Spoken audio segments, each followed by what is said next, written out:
বাচ্চাদের ঝগড়ায় মারা যখন পার্টিসিপেট করে। তুই আমাকে ঠেললি কেন? আমি তো তোকে ঠেলি নাই। তুই আমাকে ঠেললি। আমি তোকে ঠেলি নাই। তুই ঠেললি। আমি তোকে ঠেলি নাই। তুই আগে আমাকে ঠেললি। কখন ঠেললো? কখন ঠেললো? কখন ঠেলি ভুলে গেলি? কই ভুলে? ভুলি নাই। তুই আমাকে মারলি। কখন মারলু? গালি মনে নাই। মনে নাই, কানে ঢুকে নাই। দেখছিস? তুই আমাকে মারলি কিন্তু আমি দাদা আমার মা তোর মাকে দেখে নিবে। ওই দিদি, কি হলো? তোমার ছেলে আমার মেয়েকে ঠেলেছে। না হতেই পারে না, আমার ছেলে তো ঠেলাঠেলি করে না, খেলতে যাই খেলা, ওইসব ঠেলাঠেলি কিছু করে না। এ ঠেলেছে কিনা বল। খেলেছে। না না, ওটা ঠেলা বলে না, ওটা খেলা বলে, বুঝেছো? ও খেলতেই পারে না। ওকে ডাকো, জিজ্ঞাসা করো। এই বাবু এদিকে আয় তো।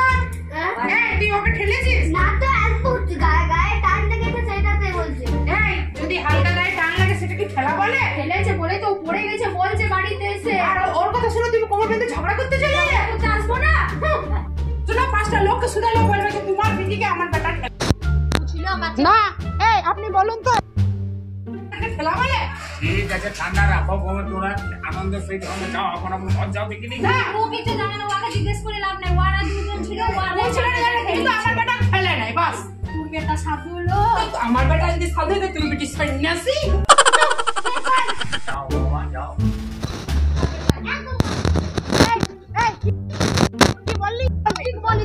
আমার শিক্ষা হওয়ার কথা শিখে কি আমাকে মারলি? আমি কিছু করছি।